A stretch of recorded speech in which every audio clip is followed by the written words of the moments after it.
Daddy ಅವರು ಸಹಾಯ ಮಾಡಬೇಕು ಅಂತ ಬರೀ ಸಹಾಯ ಮಾಡೋದಾಗಿದ್ದಿದ್ರೆ ನಿಮ್ಮ ಬಾಂಧವರಿಗೆ ಮಾಡ್ಬೋದಿತ್ತು. ಅವರು ಸಹಾಯ ಮಾಡ್ತಿದ್ದಾರೆ ಅಂತಂದರೆ ಯಾರ್ದು ನಿಮ್ದು ಯಾವ ಜಾತಿ ಯಾವ ಕುಲ ಅಂತ ಕೇಳ್ದಿರ ಲಕ್ಷಾಂತರ ಕೋಟ್ಯಾಂತರ ರೂಪಾಯಿ ದಾನ ಧರ್ಮ ಮಾಡಿದ್ದಾರೆ. ನನಗನ್ಸುತ್ತೆ ಈಗಿನ ಕಾಲದಲ್ಲಿ ನಾವು ಕಣ್ಣಾರೆ ಕಾಣ್ತಾ ಇರ್ತಕ್ಕಂತಹ ಕರ್ಣ ಕಲಿಯುಗದ ಕರ್ಣ ಅಂತ ನಮ್ಗನ್ಸುತ್ತೆ. ಅಷ್ಟೇ ಸರ್, ಜಾತಿ ಪಾತಿ ನೋಡಬೇಡಿ, ಕಷ್ಟ ಅಂತ ನೋಡಿ ಮನುಷ್ಯ ಅಂತ ನೋಡಿ.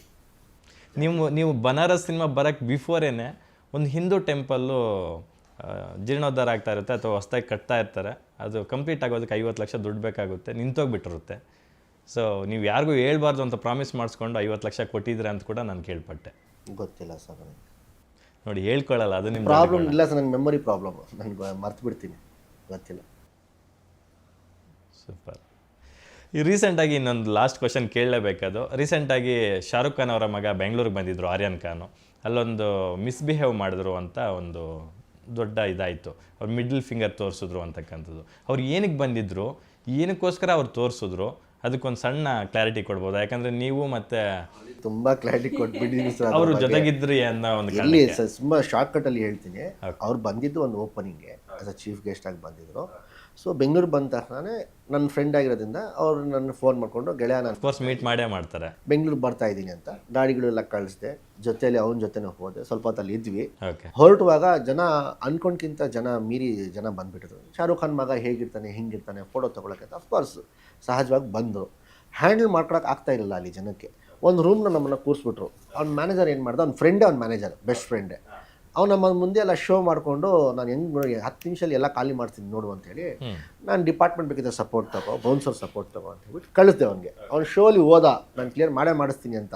ಓಕೆ ಆಯಿತು ಅಂತ ಫನ್ ವೇಲಿ ಹೋದ. ಅವನು 15 ನಿಮಿಷ ಅಂತ 1 ಅವರ್ ಆಗೋಯ್ತು. ಓಕೆ. ಎಲ್ಲ ಬರೋ ಇದು ಅತಾಪತನಿಲ್ಲ ಏನಿಲ್ಲ ಅಂತ ಬಾಲ್ಕನಿಲಿ ಇತ್ತು.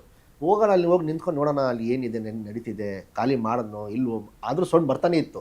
ನೋಡೋಣ ಅಂತ ಹೇಳಿದ್ರೆ ಒಂದು 50-60% ಪಾಪ ಅವ್ನು ಕ್ಲಿಯರ್ ಮಾಡಿಸಿದ್ದ. ಮೇಲೆ ನಾನು ಕೇಳಿದೆ, ಏನಾಯಿತು, ದೊಡ್ಡದಾಗಿ ಹೇಳಿ ಬಂದು ಬಿಲ್ಡಪ್ ಕೊಟ್ಟೆ ಅಲ್ಲ, ಖಾಲಿ ಮಾಡ್ತೀನಿ 15 ನಿಮಿಷ ಅಲ್ಲಿ ಅಂತ. ಏನಾಯಿತು ಅಂದರೆ ಸ್ವಲ್ಪ ಮಾಡ್ತೀನಿ ಅಂತ ಒಂದು ಫ್ರೆಂಡ್ಶಿಪ್ ವೇಲಿ ಒಂದು ರೇಕ್ಸ್ ಥರ ಅವನೊಂದು ಫ್ರೆಂಡ್ಗೆ ತೋರಿಸಿದ್ದು. ಅದು ಮಾಧ್ಯಮ ಮುಖಾಂತರ ಅದು ಬೇರೆ ಥರ ಪೋಟ್ರ್ ಆಯಿತು, ಅವ್ನ ಜನಕ್ಕೆ ತೋರಿಸಿದ್ದು ಹಾಗೆ ಹಿಂಗೆ ಅಂತ. But it is not true. But Aryan Khan ಕನ್ನಡಿಗರಿಗೆ ತೋರಿಸಿಲ್ಲ, ಅದನ್ನು ಅವ್ರ ಮ್ಯಾನೇಜರ್ಗೆ ತೋರಿಸಿರೋದು. ಸರ್ ನಾನು ಬಿಡ್ತಿದ್ನ ನಮ್ಮ ಕರ್ನಾಟಕ ಜನಕ್ಕೆ ತೋರಿಸ್ತಿದ್ರೆ? ನೀವೇ ಹೇಳಿ. ನಾನು ಬಾಂಬೆಗೆ ಹೋಗಿ ಬದುಕೋನಲ್ಲ, ಇಲ್ಲಿ ಬದುಕಬೇಕು ನಾನು. ನೀವು ಎಲ್ಲರ ಕನ್ನಡಿಗರ ಪರವಾಗಿ ನೀವು ರೆಪ್ರೆಸೆಂಟ್ ಮಾಡ್ತಾ ಇದ್ದೀರಾ, ಹಂಗಾಗಿ ನೀವೇ ಈ ಮಾತು ಹೇಳ್ತಿದ್ದೀರಾ ಅಂತಂದರೆ ವಿ ಶುಡ್ ಥಿಂಕ್ ಅಬೌಟ್. ಖಂಡಿತ ಬಿಟ್ಕೊಡ್ತಿಲ್ಲ. ಆ ಇನ್ಸಿಡೆಂಟ್ ಎಲ್ಲ ಆದಮೇಲೆ ಅದೇನೋ ಒಂದು ಕೇಸ್ ಮಾಡ್ಕೋಬೇಕು ಅಂತೆಲ್ಲ ಇಶ್ಯೂ ಆಯಿತು. ಸೊ ಅದಾದ ನಂತರ ಆರ್ಯನ್ ಖಾನ್ ಜೊತೆ ಮಾತಾಡಿದ್ರ ಈ ಥರ ಒಂದು ಇಶ್ಯೂ ಆಗೋಯ್ತಲ್ಲ ಅಂತ? ಖಂಡಿತ ಏನಂದ್ರು ಸರ್? ಹೇಳಿದ್ರೆ ಈ ಥರ ಎಲ್ಲ ಮಾಧ್ಯಮ ನನ್ನ ಪ್ರಶ್ನೆಗಳು ಕೇಳ್ತಿದ್ದಾರೆ, ಹಿಂಗೆ ನಾನು ಉತ್ತರ ಕೊಟ್ಟಿದ್ದೀನಿ. ಇಲ್ಲ ಒಂದು ಸ್ವಲ್ಪ ಬೇರೆ ಥರ ಹೇಳ್ಬೋದಿತ್ತಲ್ವ ನೀನು, ನಾನು ಸುಳ್ಳು ಹೇಳಲ್ಲ ಗುರು. ಆರ್ಯನ್ ಖಾನ್ ಅವ್ರ ಥ್ರೂ ಒಂದು ಸಣ್ಣ ವಿಡಿಯೋ ಮಾಡಿ ಆದ್ರೂ ಒಂದು ಕ್ಲಾರಿಫಿಕೇಶನ್ ಕೊಡ್ಬೋದಿತ್ತು. ಅದು ಅವನ ಇಷ್ಟ, ಅವ್ನಿಗೆ ಏನು ಚೌಕಟ್ಟುಗಳಿದೆ ನನಗೆ ಗೊತ್ತಿಲ್ಲ. ಸೊ ನಾನು ಹೇಳೋದನ್ನ ನನಗೆ ಏನು ನನ್ನ ಕಡೆಯಿಂದ ಕನ್ವೆ ಮಾಡಬೇಕು ಕನ್ವೆ ಮಾಡಿದೆ. ಹಿಂಗೆಲ್ಲ ನಡೆದಿದೆ, ಹಿಂಗೆಲ್ಲ ಆಯಿತು, ಹಿಂಗೆಲ್ಲ ಹೇಳಿದ್ದೀನಿ, ನೀನು ಏನು ಮಾಡ್ತೀಯ ನೋಡಪ್ಪ, ನಿಂಗೆ ಇಷ್ಟ ಇದ್ದರೆ ಬಾ, ನಿಂಗೆ ಇಷ್ಟ ಇಲ್ಲ ಬರಬೇಡ. ಲಾಯರ್ಸ್ಗಳಿದ್ದಾರೆ, FIR ಆಗಿದೆ, ನೋಡ್ಕೊ. ಆಮೇಲೆ ಅವನು ಅಷ್ಟೊಂದೇನು ತಪ್ಪು ಮಾಡಿಲ್ವಲ್ಲ ಸರ್. ಸೊ ಅವನು ಅಷ್ಟೊಂದು ಅದ್ರ ಬಗ್ಗೆ ತಲೆ ಕೆಡ್ಸ್ಕೊಂಡಿಲ್ಲ. ಓಕೆ. ವಿಚಾರಣೆಗೂ ಇನ್ನೂ ಬಂದಿಲ್ಲ ನನಗೆ ತಿಳಿದಂಗೆ. ನನಗೆ ಗೊತ್ತಿಲ್ಲ ಸರ್. ಅದು ಈ ಕೇಸ್ ಆಗಿ ಅದು ಯಾವ ಥರ ಆಯಿತು, ಅವ್ರು ಯಾವಾಗ ಬರ್ತಾರೆ, ಅದು ಏನಂತ ನನಗೆ ಅದು ಐಡಿಯಾ ಇಲ್ಲ. ಆ್ಯಸ್ ಅ ಫ್ರೆಂಡ್ ಆಗಿ ನೀವು ಅವರು ಚೆನ್ನಾಗಿದ್ದೀರಾ? ಚೆನ್ನಾಗಿದ್ದೀವಿ 100%. Super. Thank you so much Zaid ಅವರೇ. ಸಾಕಷ್ಟು ವಿಚಾರಗಳನ್ನ ನಾವು ಡಿಸ್ಕಸ್ ಮಾಡಿದ್ವಿ. Apart from that cult cinema ತುಂಬ ಎಫರ್ಟ್ಸ್ ಇದೆ, ತುಂಬ ಜನರ ಎಫರ್ಟ್ಸು ಎದ್ದು ಕಾಣಿಸ್ತಾ ಇದೆ ಈಚ್ ಆ್ಯಂಡ್ ಎವ್ರಿ ಫ್ರೇಮಲ್ಲಿ. ಈ ಸಿನಿಮಾ ಚೆನ್ನಾಗಾಗಬೇಕು. ಈ ಸಿನಿಮಾ ಚೆನ್ನಾಗಾದರೆ ಅದರಲ್ಲಿ ಕೆಲಸ ಮಾಡಿರ್ತಕ್ಕಂಥ ಪ್ರತಿಯೊಬ್ಬ ಟೆಕ್ನಿಷಿಯನ್ನು, ಕಲಾವಿದರ ಸಿನಿಮಾ ಸಹ ಡಬಲ್ ಆಗುತ್ತೆ. ಆ ಡೈರೆಕ್ಟ್ರು ಮತ್ತಷ್ಟು ಸಿನಿಮಾಗಳು ಮಾಡೋದಕ್ಕೆ ಅವ್ರಿಗೊಂದು ಸ್ಫೂರ್ತಿ ಆಗುತ್ತೆ. ಪ್ರೊಡ್ಯೂಸರ್ಗೂ ದುಡ್ಡು ಬಂದರೆ ಈ ಥರದ ಇನ್ನಷ್ಟು ಸಿನಿಮಾಗಳು ಮಾಡೋದಕ್ಕೆ ಸ್ಫೂರ್ತಿ ಆಗುತ್ತೆ. ಸೊ ಫೈನಲಿ ನಮ್ಮ ಕನ್ನಡ ಆಡಿಯನ್ಸ್ಗೆ ಏನು ಹೇಳಕ್ಕೆ ಬಯಸ್ತೀರಾ ನಮ್ಮ ಗ್ಯಾರಂಟಿ ನ್ಯೂಸ್? ಆಲ್ರೆಡಿ ಬೇಜಾನ್ ಮಾತಾಡ್ಬಿಟ್ಟಿದ್ದೀನಿ, ಸೊ ಜಾಸ್ತಿ ಹೆಚ್ಚಾಗಿ ಮಾತಾಡೋಕ್ಕೆ ಹೋಗಲ್ಲ. ಜನವರಿ 23ಗೆ ನನ್ನ ಕಳ್ಳ ಸಿನಿಮಾ ಬರ್ತಾ ಇದೆ. ನಿಮ್ಮ ಕುಟುಂಬ ಸಮೇತ ಥಿಯೇಟ್ರಿಗೆ ಹೋಗಿ ಆ ಸಿನಿಮಾನ ಯಶಸ್ವಿ ಜೊತೆ ನನ್ನ ಆಶೀರ್ವಾದ ಮಾಡಬೇಕು ಅಂತ ಕೇಳ್ಕೊಳ್ತೀನಿ. ಮಲೈಕ್ ಅವರೇ, ಸೊ ಯಾಕಂದರೆ ಈ ಸಿನಿಮಾ ನಿಮ್ಮ ಕರಿಯರ್ಗೆ ತುಂಬ ಸ್ಪೆಷಲ್ ಮೂವಿ, ಏನು ಹೇಳ್ತಾರೆ ಸರ್? ಅಂದರೆ ಒಂದು ಸಿನಿಮಾ ಬಿಗಿನರ್ಗೆ ಒಳ್ಳೆ ರೋಲ್ ಸಿಗೋದು ಅಥವಾ ಒಂದು ಎಲಿವೇಶನ್ ಸಿಗೋದು ತುಂಬ ಮುಖ್ಯ. ಜನಕ್ಕೆ ಅದೇ ಕೇಳೋದು. ಸೀರಿಯಲಿಂದ ಎಲ್ಲಿವರೆಗೂ ತುಂಬ ಸಪೋರ್ಟ್ ಮಾಡಿದ್ದಾರೆ ನಮಗೆ.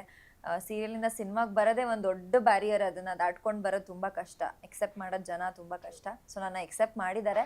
ಸೊ ಇದೇ ರೀತಿ ಸಪೋರ್ಟ್ ಮಾಡಿ. ಜನವರಿ 23ಕ್ಕೆ ಚಿತ್ರ ಬಿಡುಗಡೆ ಆಗ್ತಿದೆ.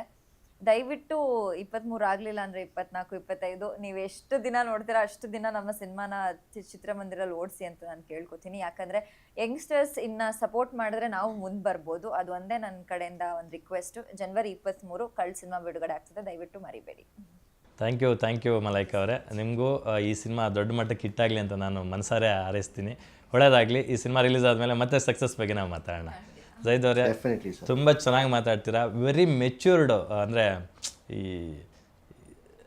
ಇದೇನಾಗುತ್ತೆ ಅಂತಂದರೆ ನೀವು ಪ್ರತಿ ಸರಿ ಏನಾದರೂ ಒಂದು ಸ್ಟೇಟ್ಮೆಂಟ್ ಕೊಡಬೇಕಾದ್ರೆ ತುಂಬ ಕಾನ್ಷಿಯಸ್ಸಾಗಿ ಕೊಡಬೇಕಾಗುತ್ತೆ, especially as an artist. So ಅದು ಯಾವುದ್ಯಾವುದೋ ರೂಪ ಪಡ್ಕೊಳ್ಳುತ್ತೆ. ಈಗ ನೀವೇ ಹೇಳಿದರೆ ಆರ್ಯನ್ ಖಾನ್ ಅವ್ರ ಉದ್ದೇಶ ಅದಾಗಿತ್ತು, ಅವ್ರು ತೋರಿಸಿದ್ದು ಅವ್ರಿಗಾಗಿತ್ತು, ಅದು ಬೇರೆ ರೂಪ ಪಡ್ಕೊಂತು ಅಂತ. ಅಟ್ ದ ಸೇಮ್ ವೇ ನೀವು ಒಂದಷ್ಟು ಟಾಪಿಕ್ಸ್ನ ತೊಗೊಂಡಾಗ ವೆರಿ ಕಾನ್ಷಿಯಸ್ ಆಗಿ ಒಂದು ಮಾತನ್ನ ಆಡಬೇಕಾಗುತ್ತೆ. But we are watching all your statements wherever you go. ತುಂಬ ಮೆಚ್ಯೂರ್ಡಾಗಿ ಮಾತಾಡ್ತಾ ಇದ್ದೀರಾ, ತುಂಬ ಹಂಬಲ್ ಇದ್ದೀರಾ. ಸೇಮ್ ಇದು ಮುಂದಿನ ದಿನಗಳಲ್ಲೂ ಮುಂದುವರಿಸಿ ಅಂತ ಹೇಳ್ತಾ, ಒಳ್ಳೊಳ್ಳೆ ಸಿನಿಮಾಗಳನ್ನು ಮಾಡಿ ಅಂತ ಹೇಳ್ತಾ, ಕಳ್ಳ ಸಿನಿಮಾ ದೊಡ್ಡ ಮಟ್ಟಕ್ಕೆ ಹಿಟ್ಟಾಗಲಿ ಅಂತ ಈ ಕಾರ್ಯಕ್ರಮನ ಮುಗಿಸ್ತಾ ಇದ್ದೀನಿ. ಒಳ್ಳೆಯದಾಗಲಿ. Thank you. ಎಸ್ ವೀಕ್ಷಕರೇ, ನೋಡಿದ್ರಲ್ಲ ಕಳ್ಳ ಸಿನಿಮಾದ ನಾಯಕ ನಟ ಜೈದ್ ಖಾನ್ ಮತ್ತು ನಾಯಕ ನಟಿ ಮಲೈಕಾ ವಸ್ಪಾಲ್ ಅವರ ಮನದಾಳದ ಮಾತುಗಳನ್ನು. ಸೊ ಇದೇ 23rd ಸಿನಿಮಾ ನಿಮ್ಮ ಹತ್ತಿರದ ಚಿತ್ರಮಂದಿರಗಳಿಗೆ ಬರ್ತಾ ಇದೆ. ದಯವಿಟ್ಟು ಕನ್ನಡದ ಸಿನಿಮಾಗಳನ್ನು ಥಿಯೇಟರ್ಗೆ ಹೋಗಿ ನೋಡಿ, ಪೈರಸಿ ಕಾಪಿಗಳನ್ನು ಅವಾಯ್ಡ್ ಮಾಡಿ ಅಂತ ಹೇಳ್ತಾ ಈ ಕಾರ್ಯಕ್ರಮನ ಮುಗಿಸ್ತಾ ಇದ್ದೀನಿ. ನೋಡ್ತಾ ಇರಿ ಗ್ಯಾರಂಟಿ ನ್ಯೂಸ್, ಸುದ್ದಿ ಖಚಿತ, ನ್ಯಾಯ ನಿಶ್ಚಿತ. ನಾನು ನಿಮ್ಮ ಬೀರ್ಗಾನಹಳ್ಳಿ ಲಕ್ಷ್ಮೀನಾರಾಯಣ್. ಗ್ಯಾರಂಟಿ ನ್ಯೂಸ್, ಸುದ್ದಿ ಖಚಿತ, ನ್ಯಾಯ ನಿಶ್ಚಿತ.